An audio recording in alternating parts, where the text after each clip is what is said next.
Complete game coverage of the Cougars is right here on the KSL Sports Zone. The Cougars get set for a home showdown with Stanford this Saturday. Your home for the best coverage of Cougar football is right here on 97.5, the KSL Sports Zone.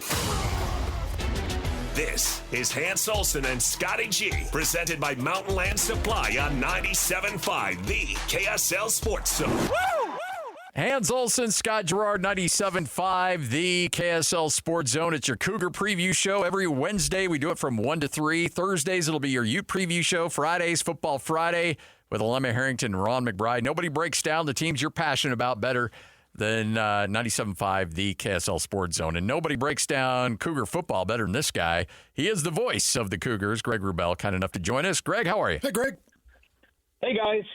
Glad to be back with you. I say back with you. We tried to get me on last week, but yeah, that was on Lloyd. Gods were not smiling on us that day.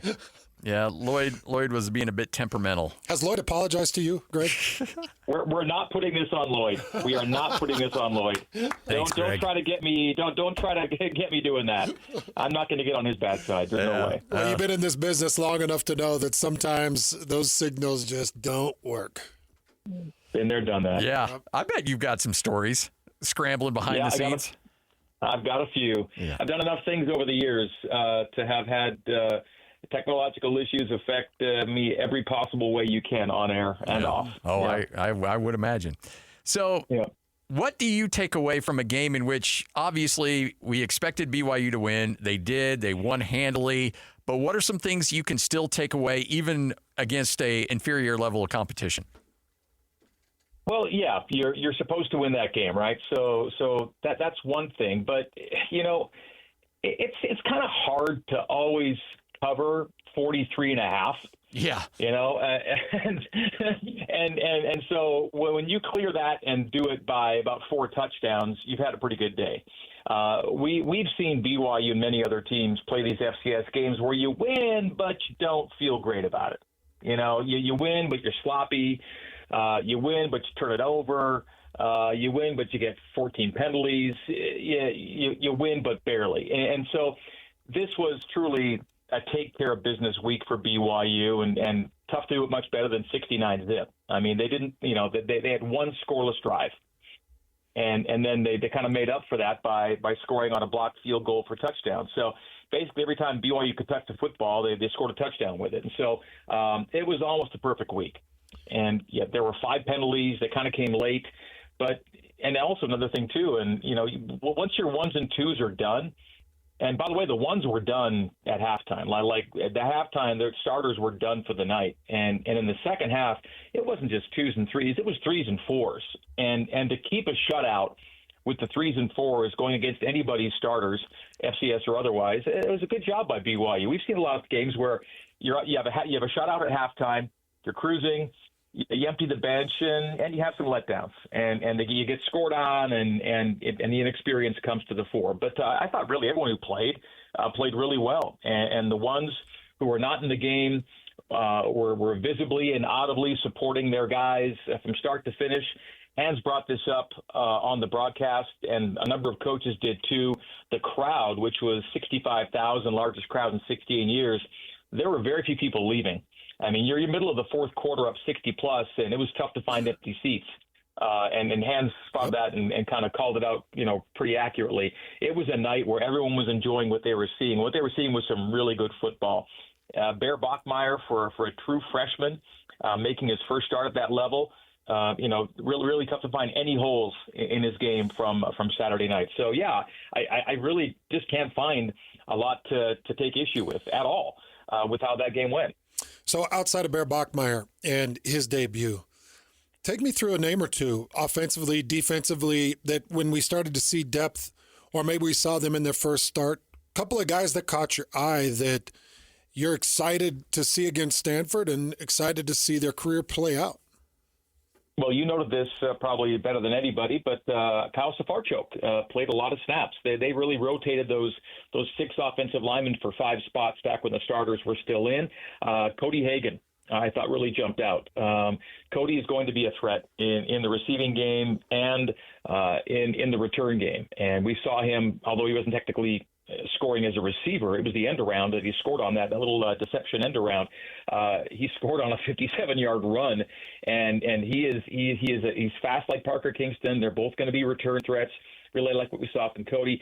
JoJo did not catch a ball, but JoJo was in the game. He was engaged. He had great blocks on at least 2 plays that I can remember that sprung teammates for big gainers. JoJo is going to be someone to be heard from in the receiving game. But even without catching a ball, I thought JoJo was a presence. Carson Ryan, his outing kind of speaks for itself. Just 2 catches. They both came on 1 drive, but that was kind of a showcase drive for Carson Ryan. Defensively, before he left the game, and fair, he left early, I think Ephraim Asiata showed that he'll be someone that'll be getting reps for BYU defensively. Again, his night was cut short, but in that you kind of saw how he put himself in position to make a play that looking back, he'll have to measure and temper that style of hit. But you saw a little bit of what he's going to be able to do for BYU. I like the fact that a lot of DBs got in the game. I thought there weren't too many new names, maybe people you wouldn't expect, but I think one to bring up that you hit was Anisi Purcell. Between John Talmoe-Peau and Anisi Purcell, they both did a pretty good job as stand-ins for Justin Kirkland, right? I mean, we all know that Keanu's going to lock it down inside, and Justin Kirkland was supposed to be his running mate, right? Well, Justin's not able to go yet, but you look at what JT and Anisi did at tackle alongside Keanu, and I think BYU's going to be just fine until Kirkland gets back, and then once Justin does, well, now you're just a deeper bunch inside. When you look at this Big 12 and you keep an eye on the scores roaming around the conference, I got to imagine, there for a moment, everybody was talking about, BYU and the 69 points, then Utah beating up on UCLA. But then all of a sudden, TCU puts the hammer down on the road against Bill Belichick against North Carolina. It looks like this conference is loaded once again, Greg. Loaded and totally wide open. Yeah. I just don't know how you say this is the best team in the Big 12, either preseason or week 1. I think it's going to be fun week to week.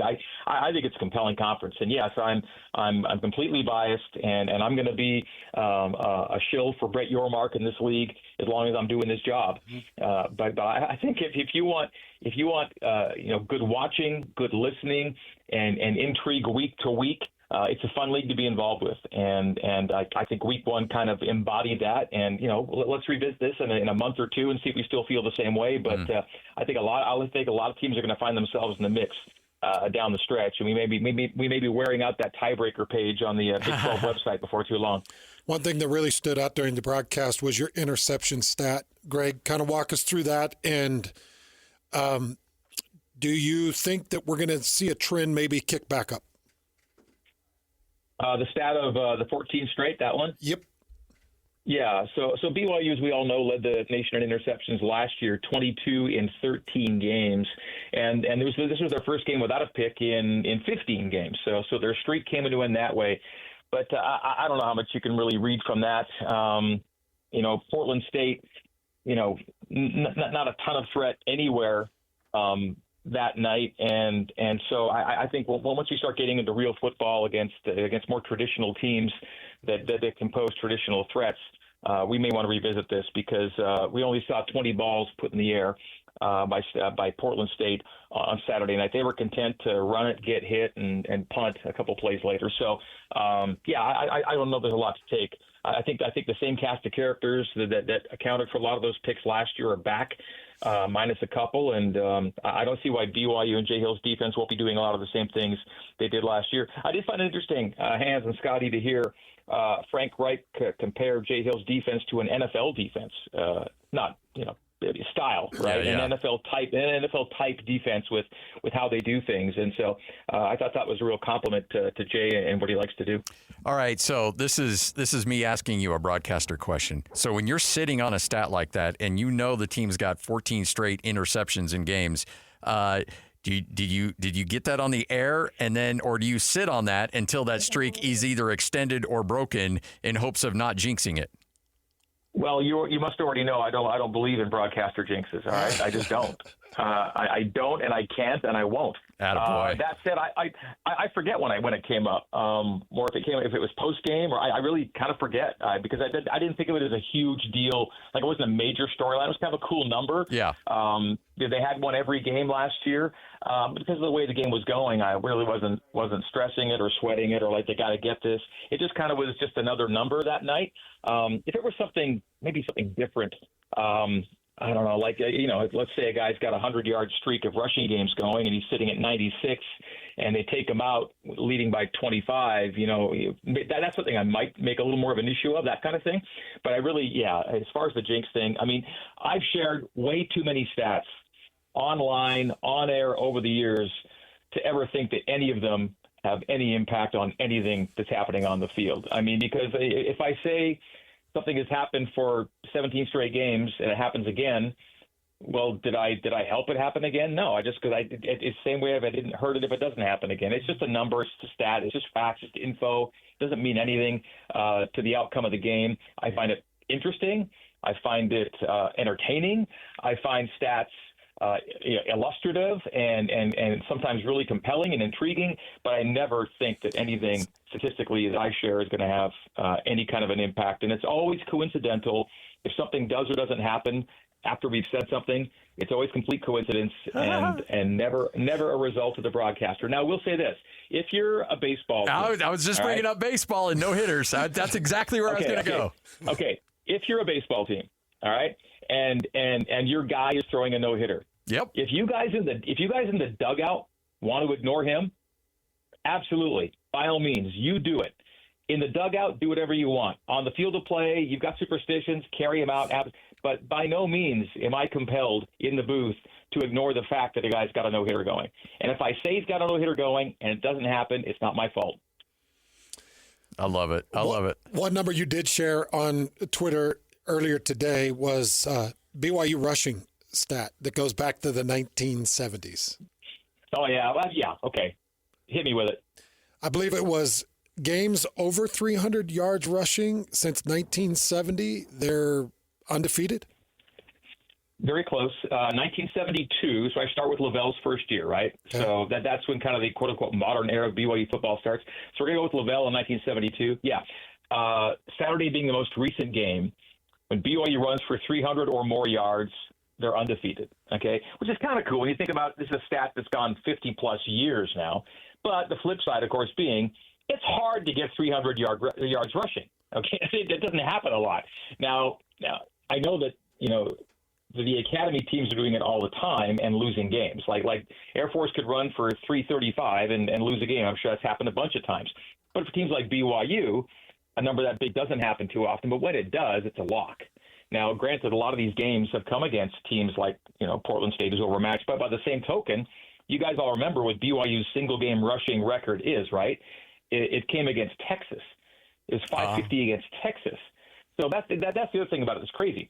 BYU actually set a record against not an FCS team, but people have heard of Texas. I think people know who they are.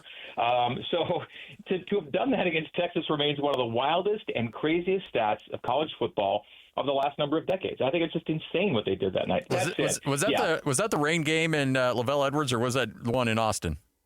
No, that was the one at Lavelle Edwards. That was the rain game. Yeah. And Taysom just went absolutely nuts, right? So 550 against Texas. Of course, it got a guy fired and the whole thing. Oh, yeah, it's hard to do. But when it happens, it's been a lock, right? Ever since we started caring about football at BYU, really. So it's kind of a funny one. Again, it's a rare thing, but just kind of a fun little number.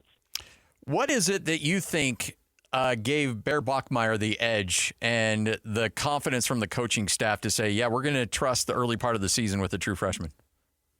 Well, again, not just the early part. I mean, the season. This is his team. Barring injury, he's not. This is it for him. He's the guy. What didn't he show in that for even just a half of football? You had the Portland State coach calling him a centaur, or I think he called it a centaur. He made entertaining reference to Bear Bachmeier's keister. He's got the size, he's got the dimension, he's got the. We're not going nuts here. We're not giving him the Heisman after game one against an FCS opponent, but I think you saw why the coaches feel comfortable with trusting their season to Bear Bachmeier.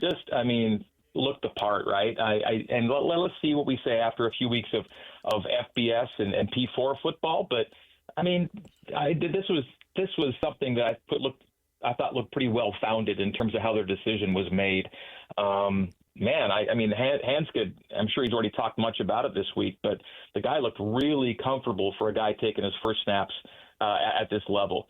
And the fact that when he did take off, he did so with purpose, a couple of touchdown runs to go with his 3 touchdown passes. He threw to 2 tight ends. And that's not just Bear, that's play calling and a bunch of other things. But it was pretty. I went back and found out the last time BYU threw to 2 tight ends for touchdowns in the same game, and it's been years.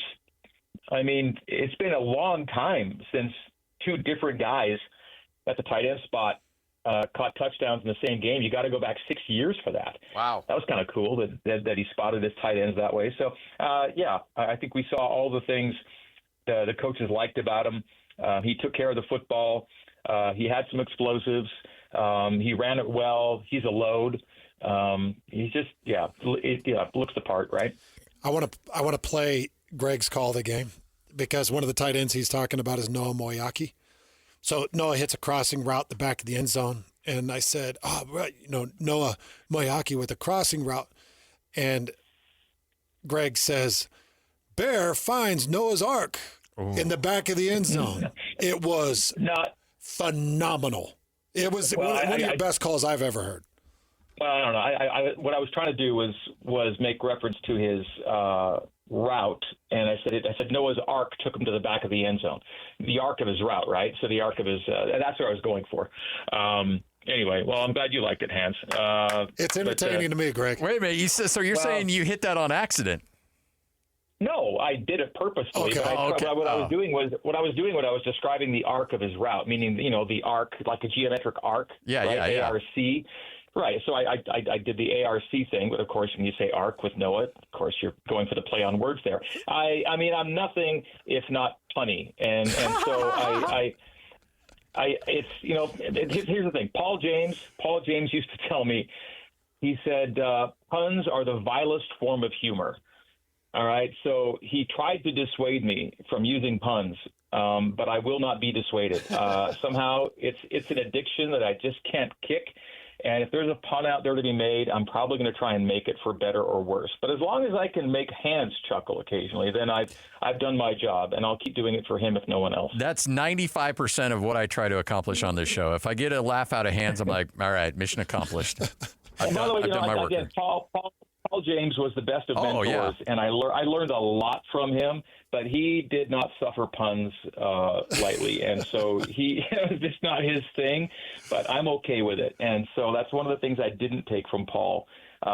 We were in the aisle of an airplane. I remember we were getting off a flight, and I made some pun, and that's when he said, Greg, puns are the vilest form of humor.